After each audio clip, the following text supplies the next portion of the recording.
എന്നെ ശ്രവിക്കുന്ന ദൈവജനമേ, സങ്കീർത്തന ധ്യാനത്തിലേക്ക് ദൈവ തിരുമനസ്സിൻ്റെ നാമത്തിൽ, കർത്തൃനാമത്തിൽ നിങ്ങളേവരെയും വളരെ സ്നേഹത്തോടെ ഞാൻ ക്ഷണിക്കുന്നു. ദൈവമാകുന്ന വചനത്തിന് നമുക്ക് വളരെ ശ്രദ്ധയോടെ കാതോർക്കാം. വചനം നമ്മളെ വെളിച്ചത്തിലേക്കും സൗഖ്യത്തിലേക്കും സമാധാനത്തിലേക്കും നിത്യ സൗഭാഗ്യത്തിലേക്കും നയിക്കും. തീർച്ച.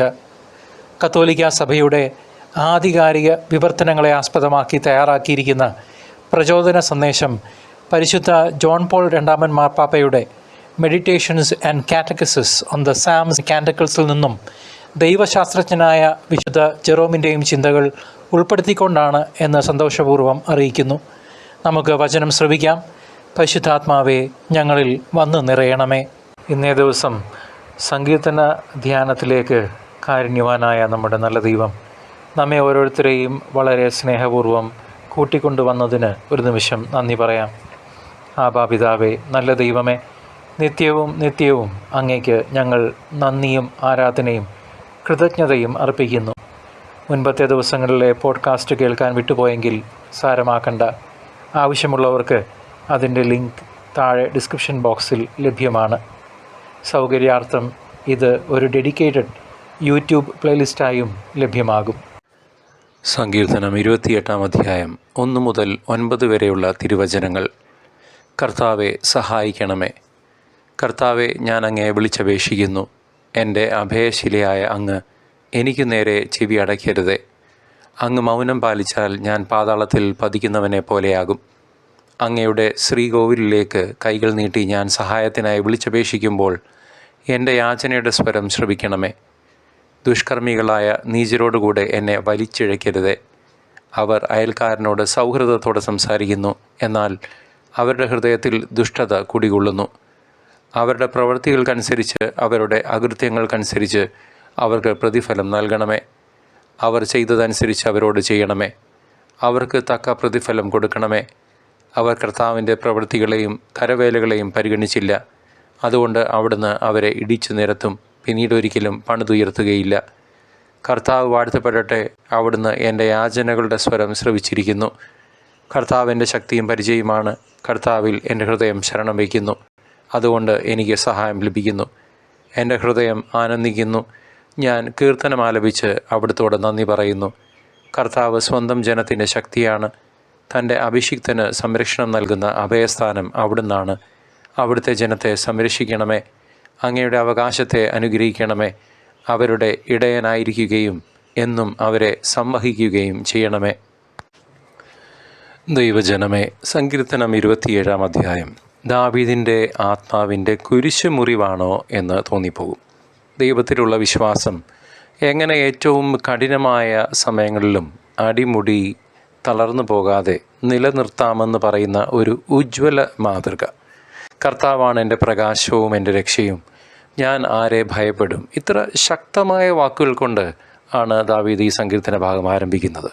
ദാവീദ് ആരെയും ഭയപ്പെടുന്നില്ല, ഒന്നിനെയും. ആകെ ആശ്രയിക്കുന്നത് കർത്താവിൽ, ദൈവത്തിൽ. ആരെങ്കിലും തന്നെ വകവരുത്തുമോ എന്ന് ദാവീദിന് ഒരു പേടിയുമില്ല. കാരണം കാക്കുന്നത് സൃഷ്ടാവായ ദൈവം തന്നെ.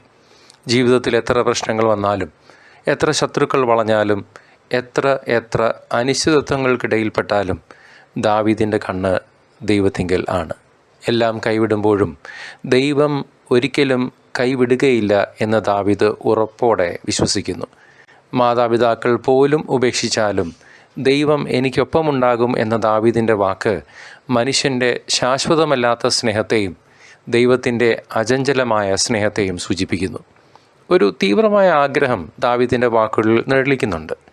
എൻ്റെ ജീവിതകാലം മുഴുവൻ കർത്താവിൻ്റെ ആലയത്തിൽ വസിക്കാൻ എനിക്ക് കഴിയട്ടെ. അവൻ്റെ ആഗ്രഹം ആഴത്തിൽ വെച്ച്, അവൻ്റെ ഹൃദയത്തിൻ്റെ ആഴത്തിൽ വെച്ച് നാം മനസ്സിലാക്കണം. സ്ഥലമല്ല ദാവീദ് ഉദ്ദേശിക്കുന്നത്, ഒരു സ്പോട്ടല്ല, ഒരു സൈറ്റല്ല. ദാവീദ് തേടുന്നത് ദൈവസാന്നിധ്യം തന്നെയാണ്. ദൈവത്തിൻ്റെ ആ ഭൗമമായ വ്യക്തിപരമായ അനുഭവത്തിന് ദാവീദ് ഇവിടെ ഊന്നൽ നൽകുന്നു. അതുതന്നെയാണ് ദാവീദിന് വേണ്ടത്. ദൈവം എന്നും ഒപ്പമുണ്ടാകുന്ന നിതാന്തമായ മനോഹരമായ അനുഭവം. ഈ സങ്കീർത്തനം നമ്മെ ക്രിസ്തുവിലേക്കും നയിക്കുന്നു. പ്രിയ സഹോദരങ്ങളെ, ദാവീദിന് ദൈവം പ്രകാശമായതുപോലെ യേശു കർത്താവ് തന്നെ നമ്മുടെ പ്രകാശവും രക്ഷയുമായി തീർന്നിരിക്കുന്നു. ഞാനാണ് വഴിയും സത്യവും ജീവനും എന്ന കർത്താവ് യോഹന്നാൻ്റെ സുവിശേഷത്തിൽ രേഖപ്പെടുത്തുന്നു. അതിലൊരു സംശയവുമില്ല. ദാവീദിൻ്റെ ദാഹം യേശുവിലാണ്, പുതിയ നിയമത്തിലെ നമ്മുടെ കർത്താവിലാണ് നിറവേറ്റപ്പെടുന്നത്. കർത്താവ് നമ്മെ ദൈവ സാന്നിധ്യത്തിലേക്കുള്ള വഴിയിലേക്ക് നയിക്കുന്നു. എന്നെ ശ്രവിക്കുന്ന ദൈവജനമേ, ദാവീദിനെ പോലെ യേശുവും നമുക്കായി ഇരുട്ടിൻ്റെ ശക്തിക്കെതിരെ, പൈശാചിക ശക്തിക്കെതിരെ, തിന്മയ്ക്കെതിരെ, പാപത്തിനെതിരെ യുദ്ധം ചെയ്തു. നമുക്കായി കുരിശ് ചുമന്നു, നമുക്കായി മരണം ഏറ്റെടുത്തു. അതുതന്നെയാണ് നമ്മുടെ വിശ്വാസത്തിൻ്റെ അടിത്തറയായി മാറേണ്ടത്. എല്ലാം വിട്ടുകൊടുക്കുന്ന ആഴമാർന്ന സാക്രിഫിഷ്യൽ സ്നേഹം. ദാവീദ് നമ്മോട് പറയുന്നത് ഒരൊറ്റ കാര്യമാണ്: ദൈവത്തിൽ ഹൃദയം ഉറപ്പിക്കുക, കർത്താവിന് വേണ്ടി കാത്തിരിക്കുക. പ്രാർത്ഥനയിലൂടെയും കൂദാശ ജീവിതത്തിലൂടെയും വചനധ്യാനത്തിലൂടെയും ബൈബിൾ പഠനത്തിലൂടെയും കർത്താവിനോട് ചേർന്ന് കർത്താവിൻ്റെ വഴിയെ ചരിക്കാം. നമുക്കും പ്രശ്നങ്ങൾ വരില്ല എന്ന് പറയുന്നില്ല, പക്ഷേ അതിലൊക്കെ നമ്മെ അതിൽ കൂടെ കടത്തി കൊണ്ടുപോകാൻ ഒരു കരുണയുള്ള ദൈവം നമുക്കുണ്ട്.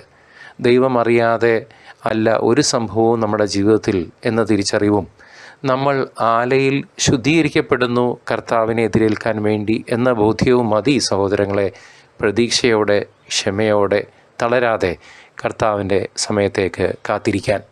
കർത്താവിന് വേണ്ടി കാത്തിരിക്കാം. നമ്മുടെ ഹൃദയത്തിൽ ധൈര്യം വരട്ടെ. അതാണ് വിശ്വാസികളായ നമ്മൾ ഹൃദയത്തിൽ ഉരുവിട്ടുകൊണ്ടേയിരിക്കേണ്ടത്. കർത്താവിന് വേണ്ടി കാത്തിരിക്കാം. ഹൃദയത്തിൽ ധൈര്യം വരട്ടെ. കണ്ണാൽ കാണാതെ ഹൃദയത്തിൽ വിശ്വസിച്ച് മുന്നോട്ട് പോകുന്നത്, അതാണ് ഒരു വിശ്വാസിയുടെ യഥാർത്ഥ ബോധ്യം. ദൈവസാന്നിധ്യത്തിൽ ആത്മവിശ്വാസത്തോടെ നിലനിൽക്കാൻ നമ്മെ ഒരുക്കുന്ന 28-ാം സങ്കീർത്തന ജപം നമ്മുടെ ജീവിതത്തിലേക്ക് നിത്യപ്രത്യാശയുടെ പ്രകാശം വിതറട്ടെ. നമുക്ക് പ്രാർത്ഥിക്കാം. കർത്താവായ ദൈവമേ, വചനം ശ്രവിക്കുന്ന ഞങ്ങളുടെ ഓരോരുത്തരുടെയും ജീവിതങ്ങളെ അങ്ങ് അറിയുന്നല്ലോ.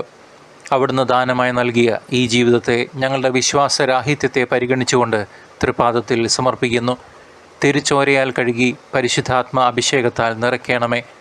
ആബാ പിതാവേ, അവിടുത്തെ ഹിതം ഞങ്ങളുടെ ജീവിതങ്ങൾ വഴിയായി നിറവേറുവാൻ അവിടുത്തെ വഴിയിൽ കൂടി മാത്രം ഞങ്ങളെ നടത്തണമേ.